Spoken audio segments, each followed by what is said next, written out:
तुकोबाच्या भेटी शेक्सपियर आला. तुकोबाच्या भेटी शेक्सपियर आला, तो झाला सोहळा दुकानात. जाहली दोघांची उराउरी भेट, उरातले थेट उरामध्ये. तुका म्हणे विल्या तुझे कर्म थोर, तुका म्हणे विल्या तुझे कर्म थोर, अवघाची संसार उभा केला. शेक्सपियर म्हणे एक ते राहिले, तू आजे पाहिले विटेवरी.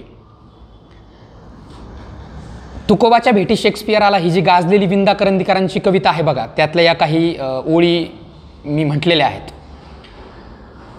आपला मराठी साहित्य हा जो ऑप्शनल विषय आहे UPSCचा, तर त्यात विंदा करंदीकर या कवीचा मृदगंध हा कविता संग्रह आपल्याला अभ्यासाला आहे बघा. कविता संग्रहाचं नाव मृदगंध आहे. कवी आहेत विंदा करंदीकर. त्यांचं नाव गोविंद विनायक करंदीकर असं आहे, परंतु ते विंदा या नावानं कविता करतात बघा.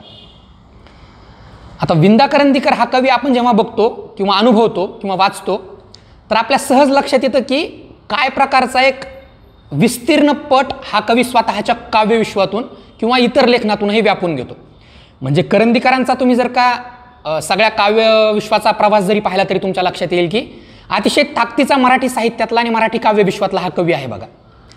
ज्ञानपीठ सारखा मानाचा आणि महत्त्वाचा पुरस्कार देखील विंदांना मिळालेला आहे. ज्ञानपीठ विजेते असल्यामुळे एक वेगळी अनुभूती आणि एक वेगळं वलय त्यांच्या नावाभोवती तर आहेच, पण त्यांच्या कविताही जशा तुम्ही वाचाल तसं तसं वाचकाला अंतर्मुख करणारं, समाजाची एक वेगळी ओढ निर्माण करणारं, शिवाय वेगवेगळ्या तत्त्वज्ञानाचा अभ्यास असेल, मग पाश्चिमात्य तत्त्वज्ञान असेल, ग्रीक तत्त्वज्ञान असेल, भारतीय तत्त्वज्ञान असेल, बुद्ध तत्त्वज्ञानाच्या काही छटा असतील, तर याचा सगळा एक वेगळा अनुभव विंदा त्यांच्या कविता संग्रहातून मांडतात बघा.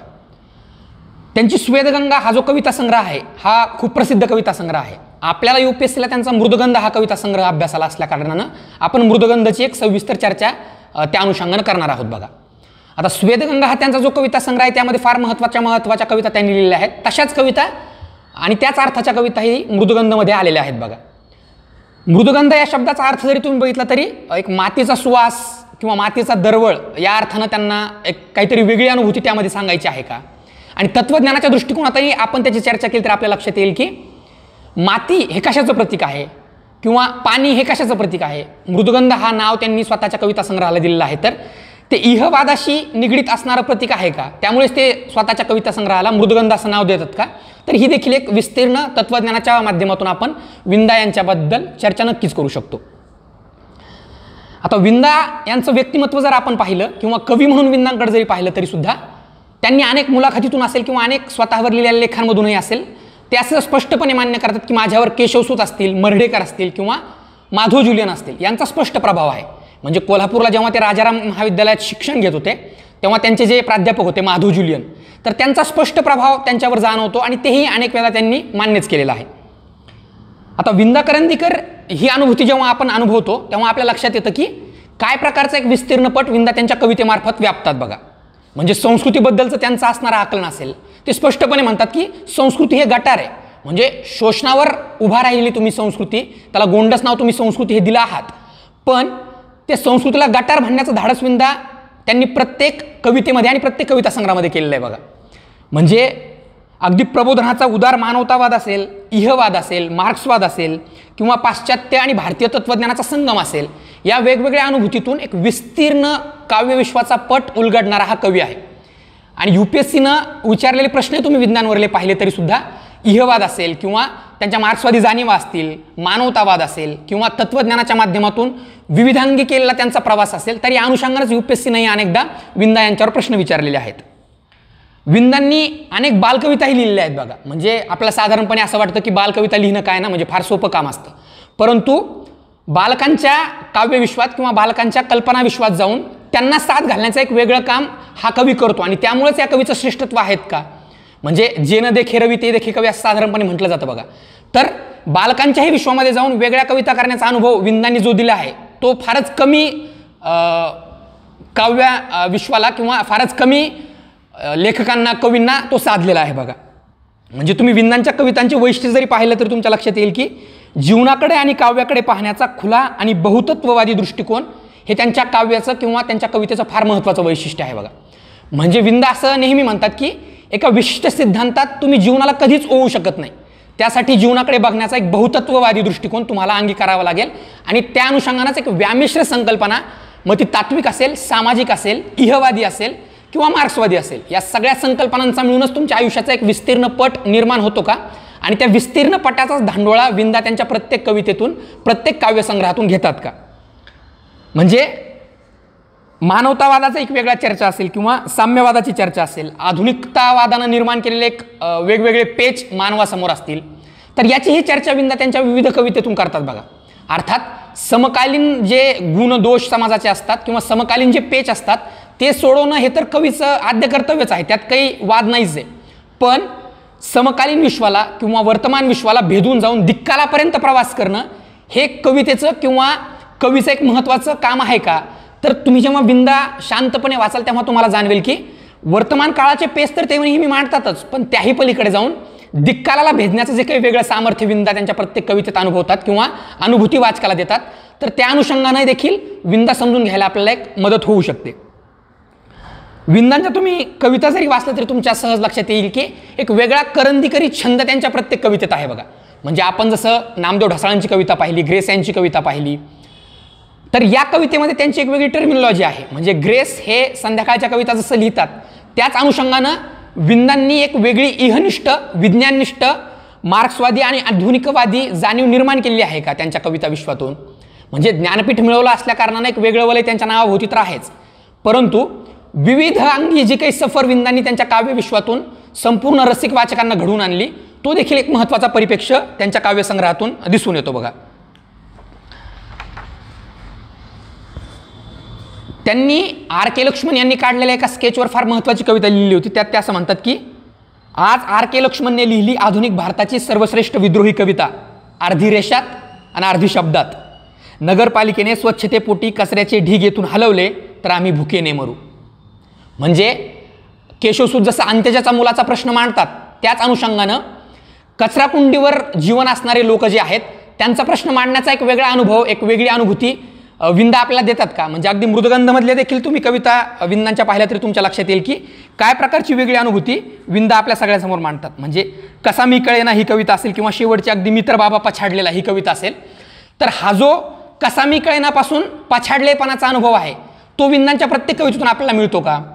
तुम्ही अगदी मी पृथ्वीचा झालो प्रियकर ही कविता पाहिली किंवा वर्गमुळात वजा एक ही कविता जरी पाहिली तरी गणिताच्या माध्यमातून तत्वज्ञानाला एक वेगळी साध असेल किंवा इहवादी जाणीवा मांडायचं असतील, आईन्स्टाईन नावाची त्यांची फार महत्त्वाची कविता या काव्यसंग्रहात आलेली बघा. तर या कवितेतून विंदा यांना काय सांगायचं आहे? म्हणजे तुम्ही त्यांची कुठलीही कविता वाचली तरी तुमच्या लक्षात येईल की काय प्रकारचं अस्तित्ववाद, काय प्रकारचं तत्वज्ञान विंदा त्यांच्या प्रत्येक कवितेतून मांडतात. म्हणजे ते असं म्हणतात की हे माडांनो, स्वार्थी व्यवहारांना विटूनी विषण्ण मन झाल्यावर, कृत्रिमतेने निर्जीवतेच्या आत्म्याला छळल्यावर, घेणे अंतर उजळून उत्कट आशेने अधीरा मी घेतो तुमचे दर्शन.